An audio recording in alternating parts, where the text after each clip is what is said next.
My name is Nick Berkstead. I'm the location scout for the season 1 of Seed. My name is Alex Moreno. I'm with Perry Mason. I'm the key assistant location scout. Hi, I'm Pat Karam. I'm the supervising location manager on season 3 of The Crown. Hi, I'm Michael Wesley. I am a location manager on season 3 of Westworld. Hi, I'm David Piper, the supervising location manager of Babylon Berlin. I'm Mandy Dillon, the supervising location manager for Westworld season 3. My name is Brian Kinney. I'm a location scout and key assistant location manager for Perry Mason HBO. Hi, I'm Michael Mizrahi. Was a location scout for 9 episodes of Wu-Tang and American Saga, and I location managed the last episode. I'm Jonathan Jansen, supervising location manager for Perry Mason. Alexander Georges. I am the location manager for Perry Mason season 1. 3, 2, take 1. Hello, and thank you all for watching.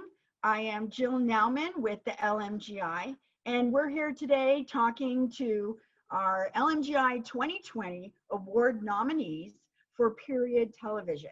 These location managers have spent thousands and thousands of hours working, calling, driving, striving to bring you the very best in period television worldwide. So thank you for giving us your time today for a peek into your world. We've got lots to cover, so I'm just going to jump right in and get started. Looks like representing the bad boys from Berlin. Hello, welcome, David. Thank you. Hello. Babylon Berlin, season 3, seen on Netflix. How are you, and where are you calling from today? Actually, hello. I'm calling from the middle of nowhere in Germany. I'm not in Berlin, but I'm really happy. Yeah, in the basement, actually. Really, I'm happy to be here. Thank you so much for the invitation. I'm really happy. Thank you. Great, David. The city where most of the filming takes place has a remarkable number of buildings that have stood the test of time since the early 1900s. So with that and period television feeling like a little bit of an advantage, do you feel that the story found the locations or that the locations wrote the story? Good question. Actually, both are true. We had some locations which actually, the whole Babylon Berlin world based on the novels from Volker Kutscher, and he's quite precise about the books and the places and the street names. You could make a city map of that. But our script, the biggest advantage was the gift, it's kind of gift that our directors are also the writers of the scripts, of the story, of the show. So during our endless time we spent in the van scouting, director scouts and stuff, we've seen so much locations, and actually they took the chance to change the scripts during the time we've seen locations. Actually, that was the biggest gift, and so I could say yes, the locations wrote in a way the story. We have and it shows. Definitely, it was a great experience for myself to be in a car and they just change stuff and optimize stuff. Yeah. You know, your lead actress, Liv Fries, publicly stated that when she walks onto the location set, her metamorphosis is complete. So how does that feel for you, knowing that you're bringing her, the actual theater Delphi from 1929, to portray the Moki Efti with that decadent cabaret? And it's kind of ironic that you're filming in that silent theater, a piece in season 3 about filming a murder mystery in a studio that you built in a studio. Talk about that. Yeah, Liz, it's great to hear. She's quite friendly and I really like to work with her, but I totally can understand. Actually, even for myself, I'm sometimes speechless as I'm entering a finished set. You know, we're handing over the location maybe sometimes 6 weeks in advance to the art department. And then I'm enter the set and I'm really, wow, what's going on here? It's great. So I totally can understand that. And regarding the support from the city, yes. Berlin is still a film-friendly city, and we get support, but not more support than other productions. Actually, we have to deal with the same kind of problems. Parking, timing is always short, and we have no special support, but in general, yes, we're film-friendly. And if problems encounter, then we have the great support from the German Film Commission, and we have a very, very good connection to them. Christiane Raab, I'm really happy that she's also got a nomination from LMGI this year. She definitely deserves it. Shows he has endless times. That's right. And I believe the cooperation goes both ways. So you're each responsible for your own nomination and helping and supporting each other. It all shows on screen, and that's what's really important. Yeah. In fact, your director has even bragged that from the beginning, we acted as if there were no limits to bringing this city to life exactly as we wanted it. So in your department, does that translate to insurmountable pressure or overwhelming motivation? Motivation, definitely. Okay. Definitely motivation. Of course, we had to deal with a lot of pressure as well, like general, if you trying to bring a show like this off the ground, you have so many problems and to deal with it. But the motivation was so big. All the other departments had so much patience to make this happen that at the end we were really happy that everything went so good. And it was not clear. I had so many situations like I was thinking, how can we deal with this situation? They're asking for stuff like nobody did before. Actually, nobody did it last behind us as well. But it was so amazing that at the end, you can see so much great locations on the show. Nobody did that before. Well, like I said, it shows, and it's been said before, I'll say it again, David, to your whole team. Your locations create a world so believable that you're not just viewing it, you step into it, you're immersed. So thank you so much for being here. And of course, hugs to Steven, Mario, and the gang. It means so much. Thank you. Thank you so much, Jill, for your support. Thank you. Of course. And as I look around, I want to see Nick Berstad in the corner there.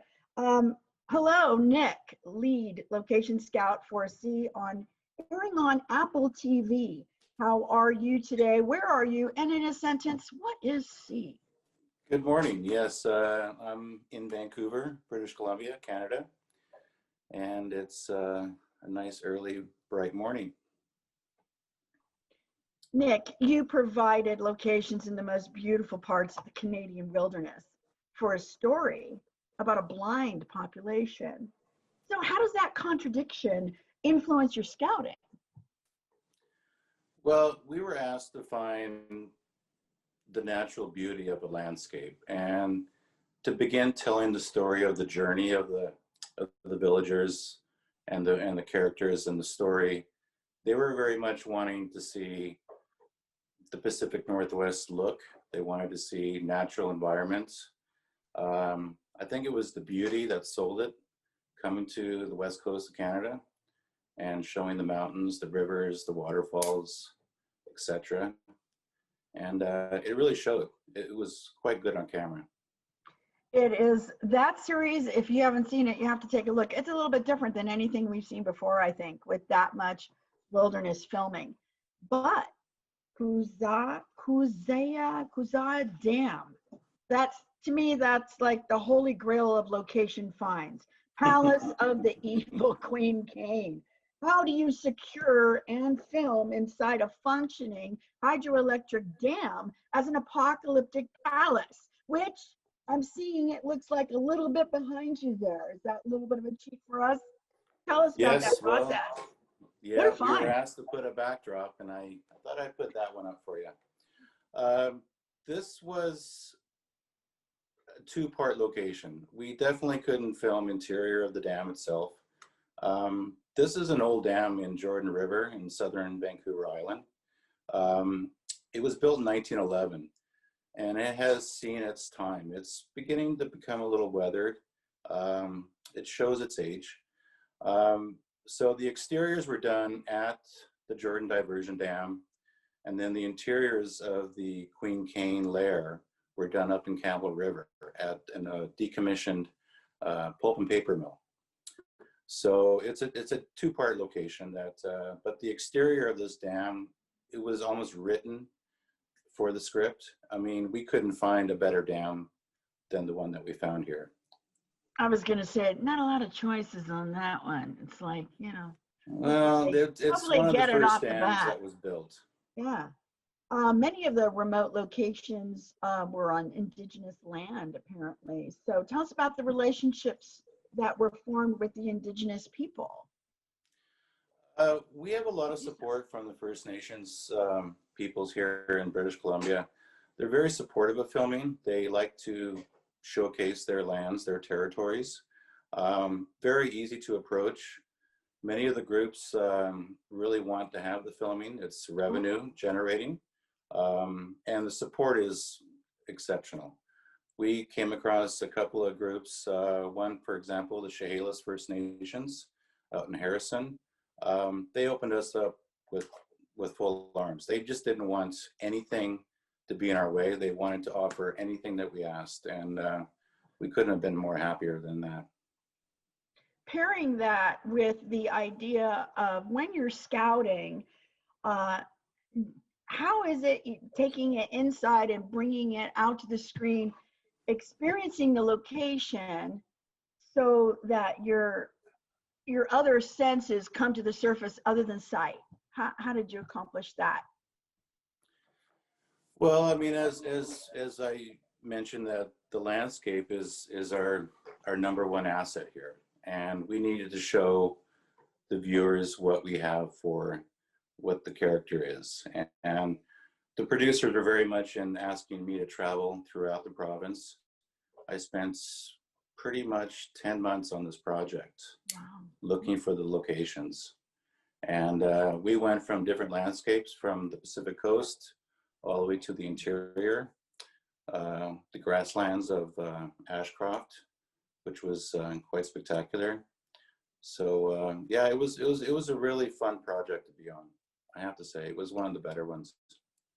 Well, I haven't seen anything quite like it, like I said, and we're so glad you're here. It's quite obvious that you, and doing the relational work that you're doing up there, you're making the world a better place, Nick. One scout at a time. Thank you so much. Thank you. All right. Well, all hail the crown. Hello, Pat. Pat. Hi. Hello. Please introduce yourself and let us know where you're calling in from. Thank you so much. I'm Pat Karam, and I'm calling from, I don't know if I'm calling, I'm in London. And I'm the supervising location manager on The Crown, or I was on the season that we're discussing now. A brilliant season, by the way, I must say. Filming in a coal mine, Aberfan disaster, and recreating the Pantaglass Junior School is a cinematic feat of monumentous task. How did you recreate the look and the plotline of this national disaster while preserving the support of filming from the people who lived through it? We were very lucky that I don't know, for those who haven't seen it, it's a disaster where a coal tip slides into a school, which happened in 1966 in Wales, killing a whole load of school children. And the location, the main location, was the school and the street that it stood in this very typical Welsh mining village. And it was, I think it was, and I'm sure everyone else has had this, the planets lined up in exactly the right way, which, you know, quite often doesn't happen. And I had to find a Victorian school with a big coal pit behind it, and then a street that resembled the street that the real thing took place in. And I was just driving around these Welsh mining villages, and they'd all changed so much.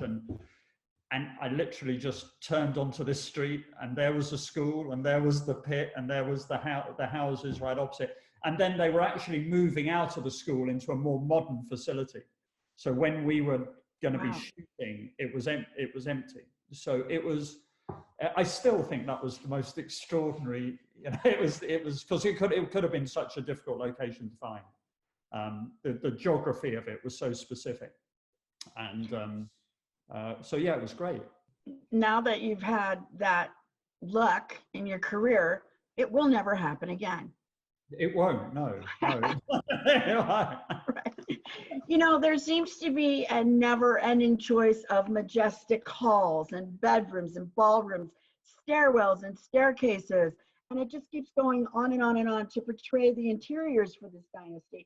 Where do they all come from? It feels like you have a never-ending supply. Yeah, we do. I mean, the UK is kind of littered with these buildings. So we do have a sort of unending supply, and we've only scratched the surface. I mean, there are hundreds of other massive stately homes that we've never shot in. Usually because of distance, we try to keep it. You know, we go away. It doesn't have to be all accessible from London, but we try to do it so that you can travel and shoot on the same day, or shoot and travel. So we try to limit it, Wow. a lot of these locations to sort of 2 or 3 hours away, and then obviously the crew stays there.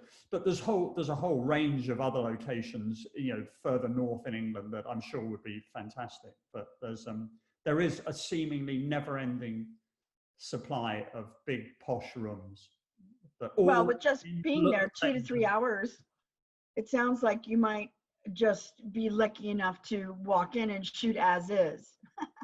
No, weirdly, we walk in and then the art department completely empty them. So yeah, so we find all these places which are exactly right, and then they completely change all of them.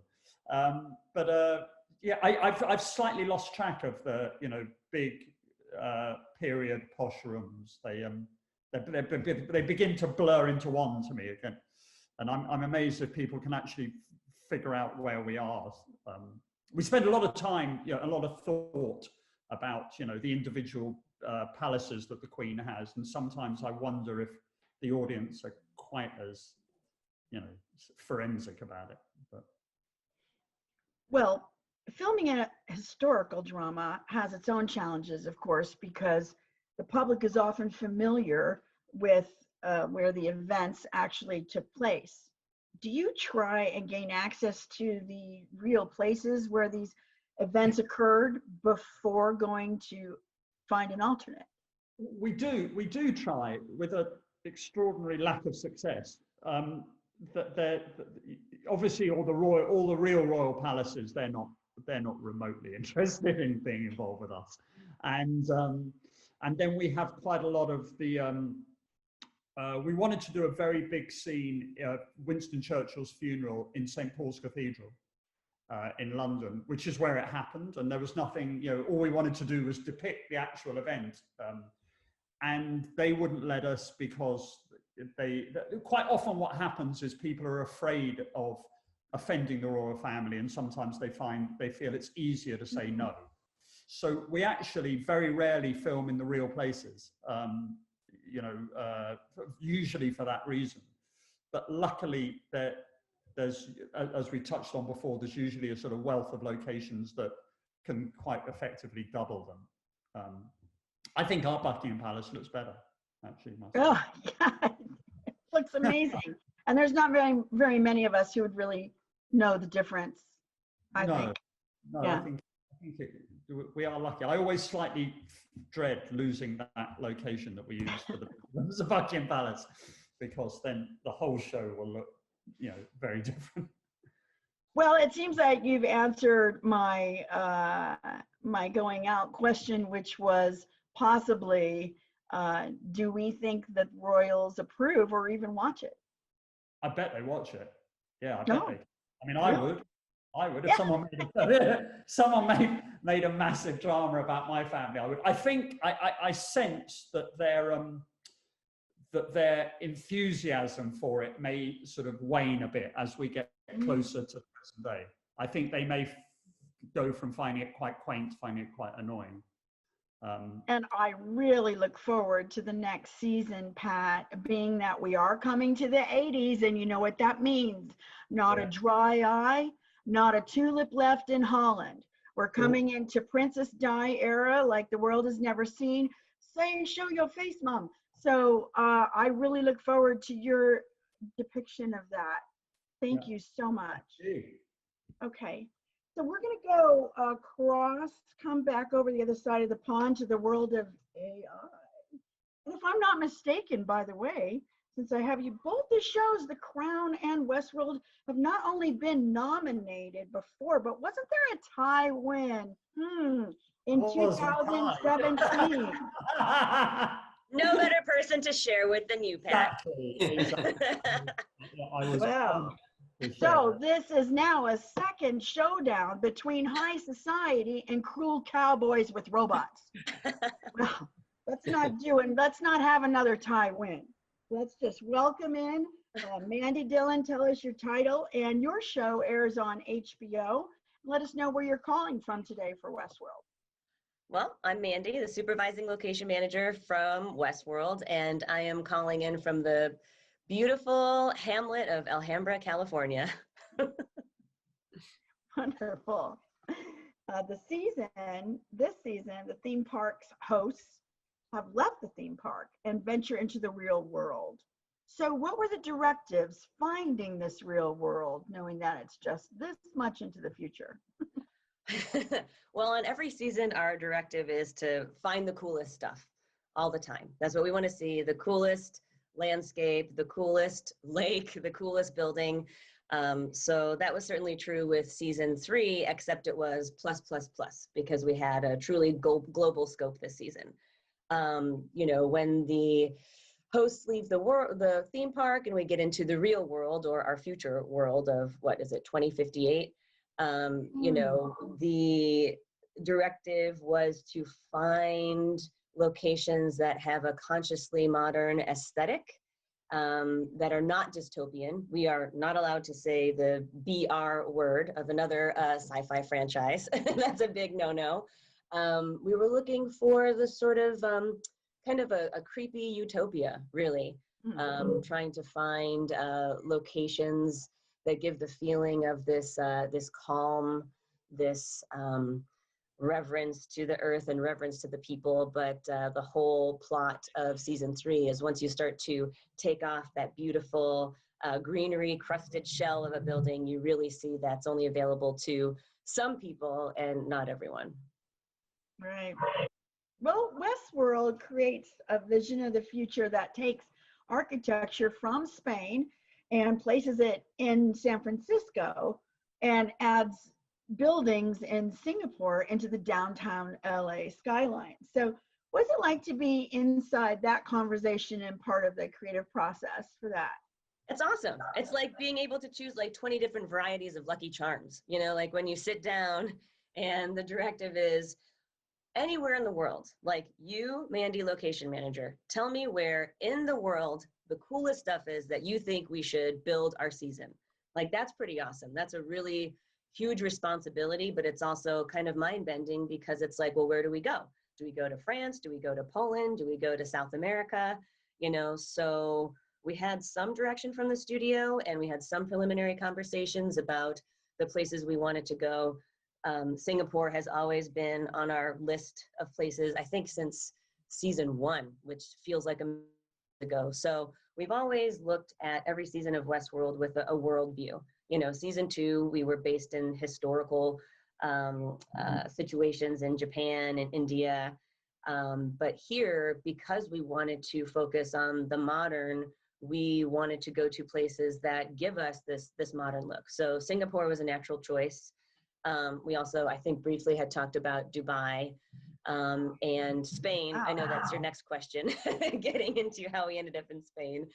But Spain, luckily, has a lot of really great buildings that are not necessarily of the modern period, but they definitely have a modernist feel.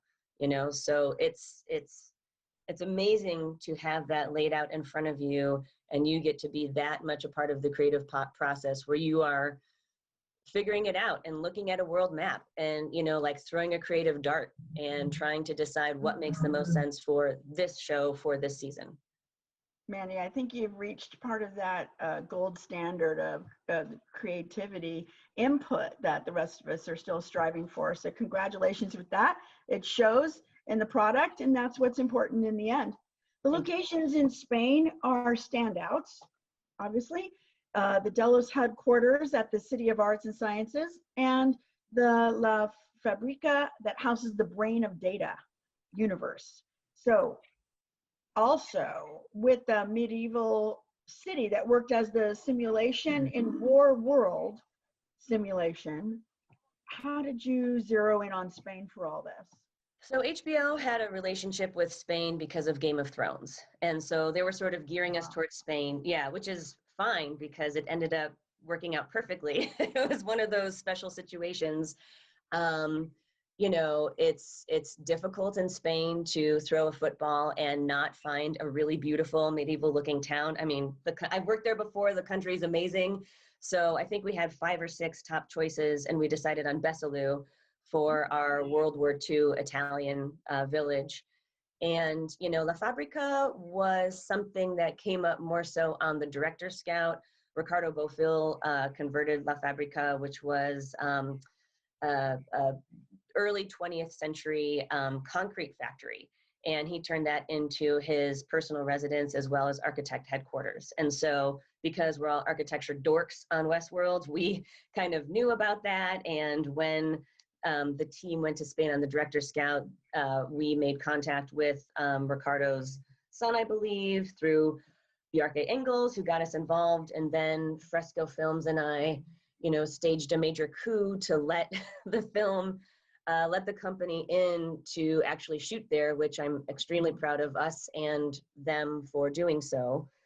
And then the City of the Arts and Sciences, that's something that I'm, you know, extremely proud of as well. That was an early conversation we had, I think in like December of 2018, when the question was asked, where in the world can we find this Delos campus? You know, because we had talked about Brasilia at some point, and that felt a little too spacious. And so I just asked if they had looked at the City of Arts and Sciences, and they were like, no, what's that? And I was like, oh my God, you have to see this. You have to check it out. And so we started looking at reference photos and, you know, visited it on the director scout, and there you have it. It's one of the main locations, the main landscapes of season 3. I couldn't see it any other way. Me neither. Yeah, absolutely. And greetings to your wonderful partner in crime, Hi, Michael Wesley. Hey, good morning. Hello, how are you today? And Good.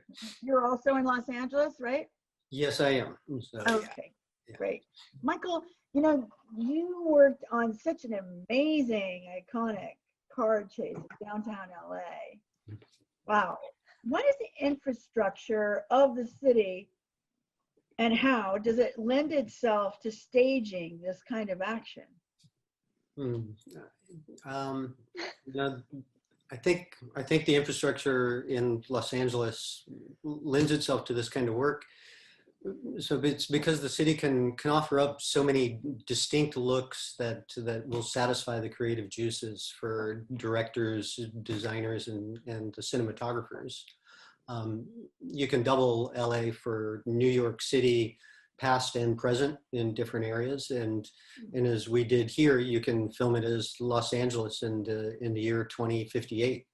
The architecture is so varied here. You know, we have some great buildings and structures that were built over many decades, and these days you have, you know, newer construction that goes up all the time that gives us our look for the future. So you've got this new glass and steel towers that mingle with historic brick and concrete.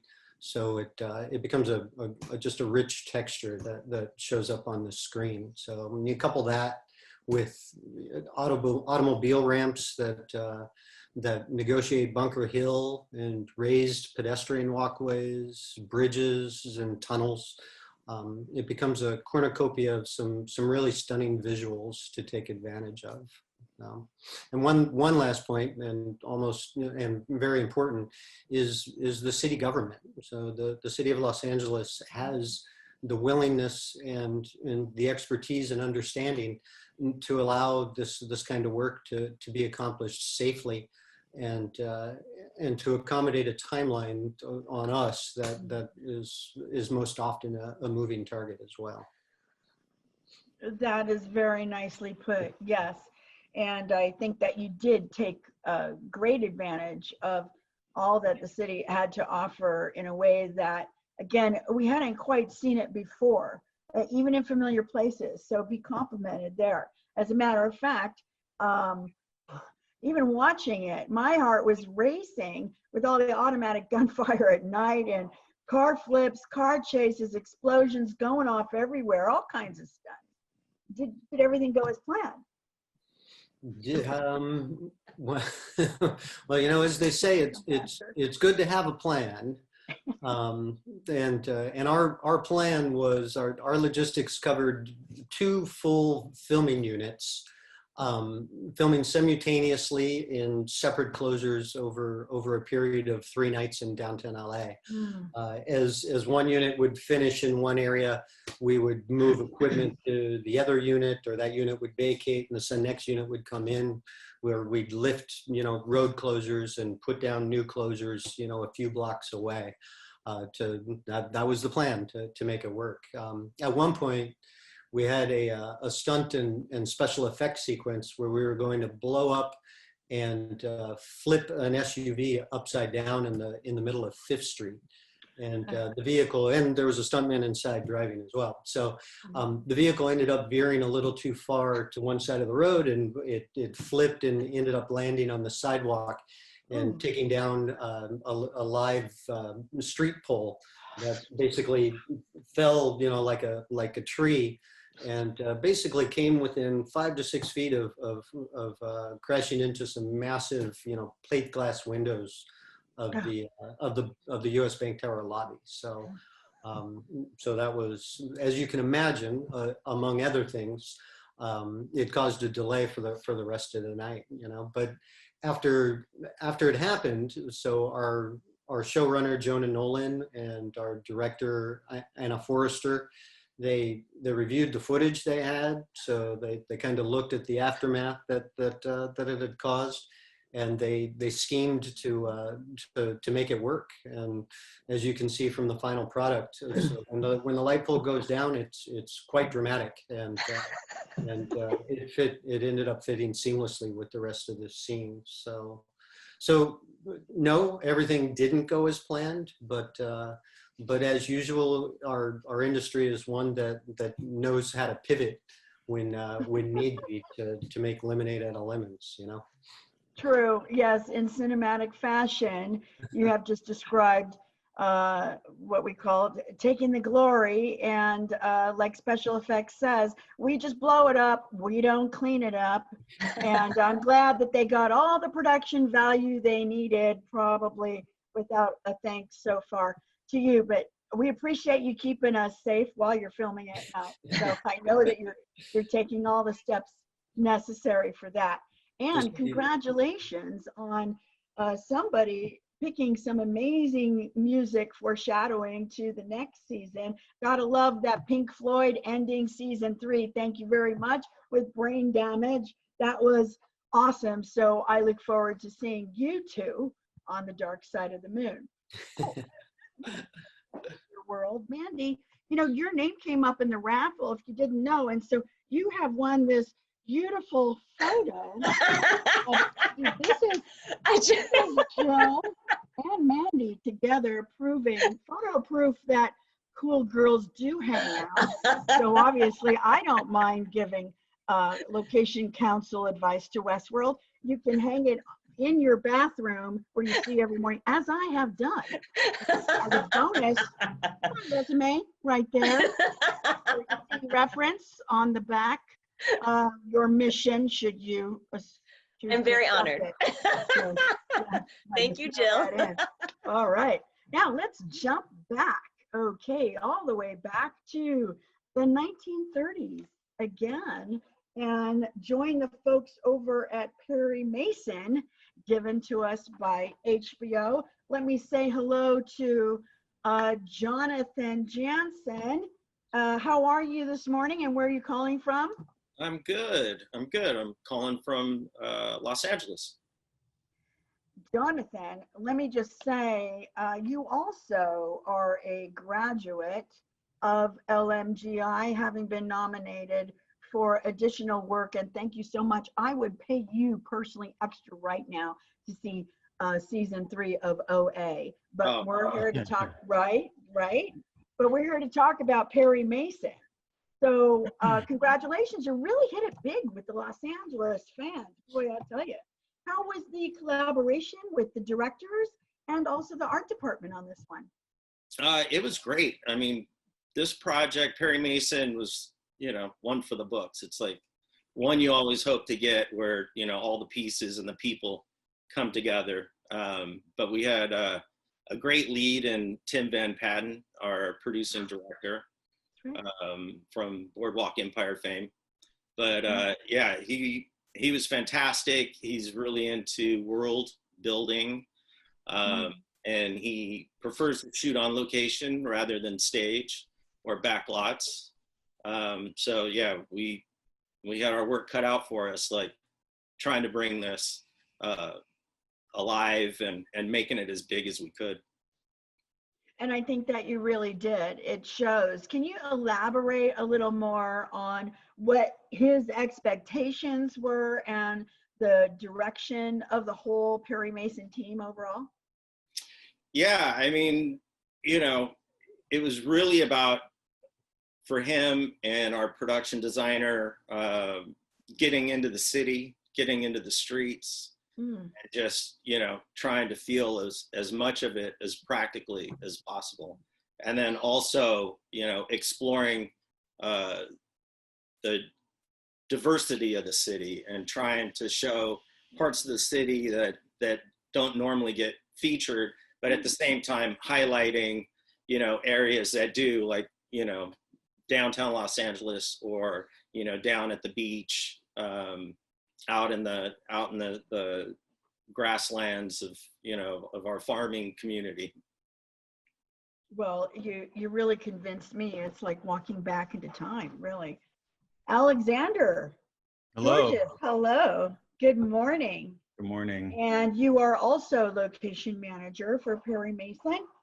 Let me ask you, what were the biggest challenges to recreating, pulling that 1930s LA out of a 2019? And how did you handle it?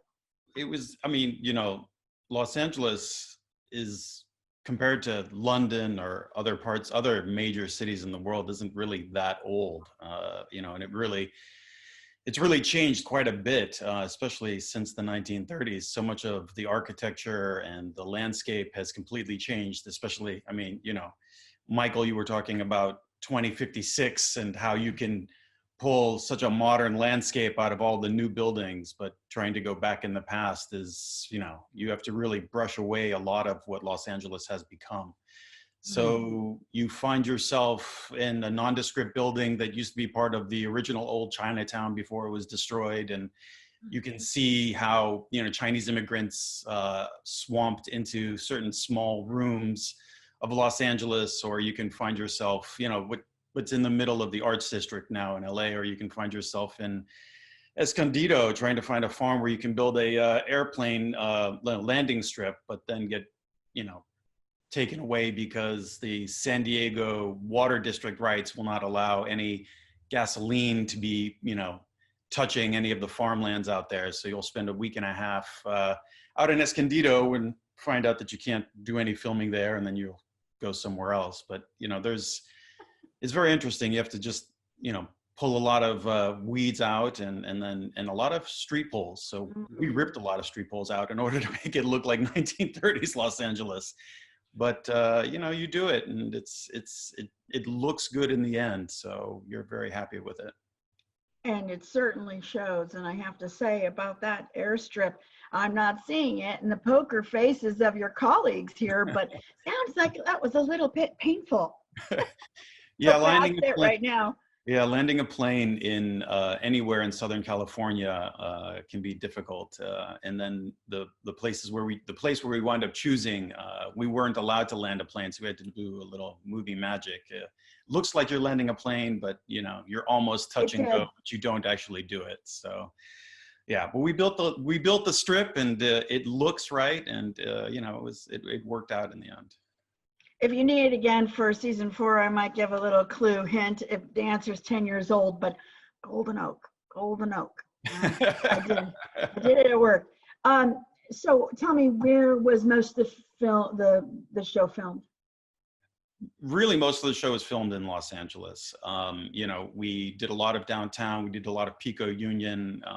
You know, it really stuck in the heart of Los Angeles because that was what existed. I mean, you know, you had a lot of farmland, and we did go out to farmland.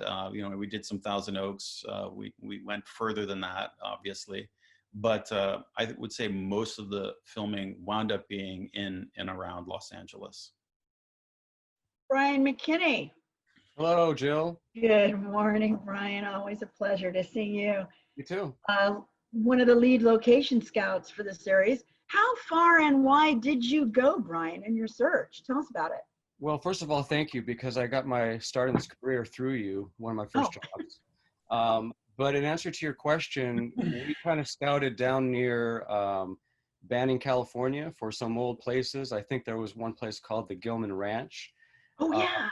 And we also went up towards, you know, up not too far past Oxnard, going up the other way, because we were looking for a lot of farm scenes, which Alexander was talking about. And eventually we ended up in Thousand Oaks, but we really initially just kind of had an open canvas. And like Mandy was mentioning, Jonathan's ethos is just find the coolest S-H-I-T and go from there. And so we kind of had myself and Alex Moreno as scouts. We had a good backing. We had a lot of influence from our managers on where to go, and they gave us the green light to just go out and find it. So I felt fortunate to work on this project. Well, I think they were fortunate to have you too, Brian. And what type of research did you do for the project?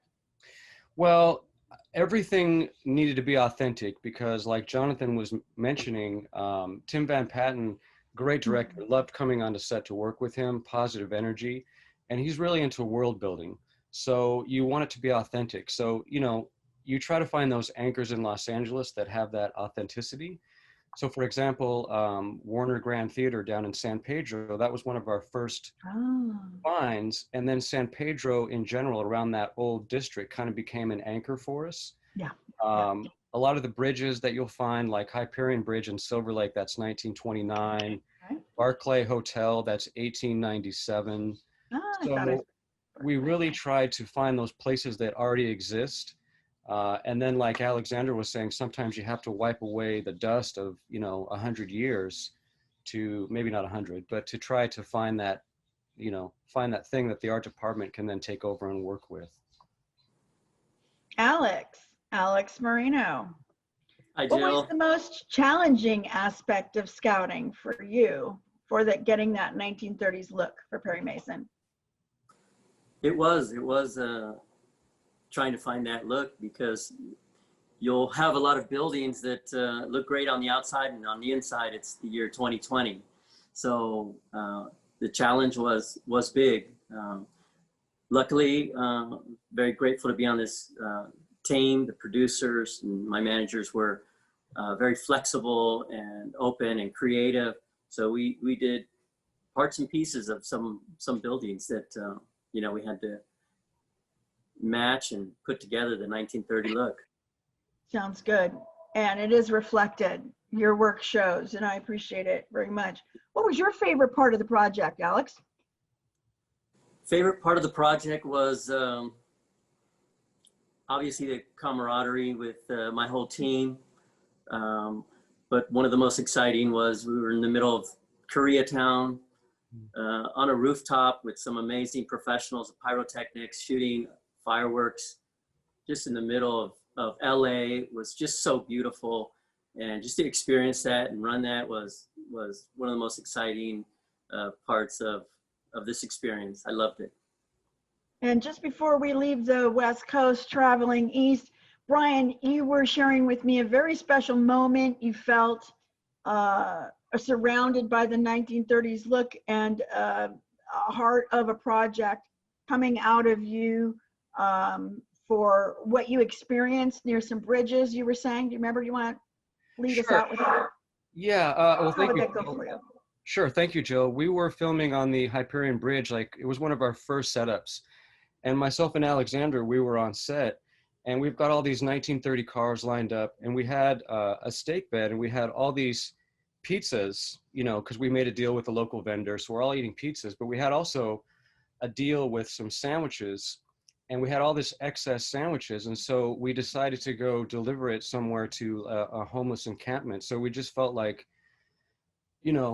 we were doing our work, but also just trying to be cognizant of the world that we live in and try to help. So it was like a nice moment, nice night that I remember. So, That is a good memory to leave us with, and hopefully that will continue a standard in filming in Los Angeles. Thank you.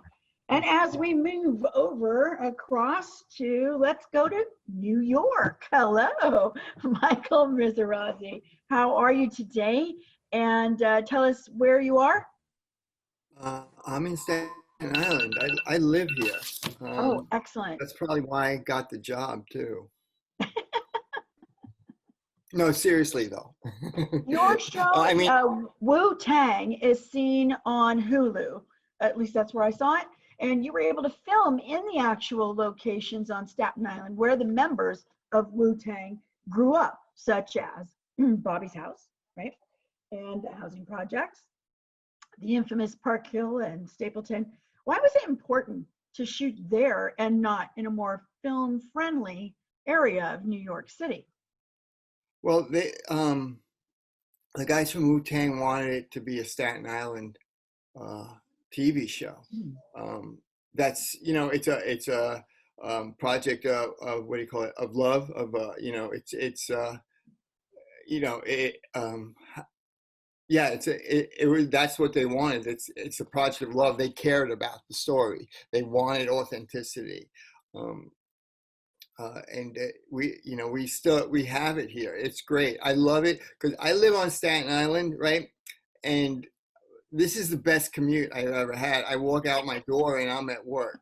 I mean, I love that. If you ask me the question, what was the best part of the job? That's up there. In the top 3. I get it. How did the community respond to your filming? Did many at Park Hill Stapleton know the group's history? Yeah, I remember on pre-production when we went there with RZA, he walked through the Stapleton houses and he was recognized by a lot of people, and the community was really everybody. When I'd go knocking on doors, so to speak, and I told them it was the Wu-Tang, everybody was a fan. Everybody knew him. And personally too. A lot of these people knew him personally, and they would tell me stories. But when you get from episode 1 to episode 10, and you keep on asking for all those parking spots in the same locations, it gets a little bit unfriendly. And that was kind of one of the difficult parts. There are no parking regulations on Staten Island. We could not tow cars, period. We had to just dig them out. It caused problems. Yeah, I can imagine. With that thought, had the neighborhood itself changed much since the 90s, or was it a challenge to recreate the 90s? Which was it? It didn't change much. I can tell you that. No, it didn't change much. It was, a few things, some modern conveniences of street signs and stuff like that. But, Staten Island, a lot of it is still the same.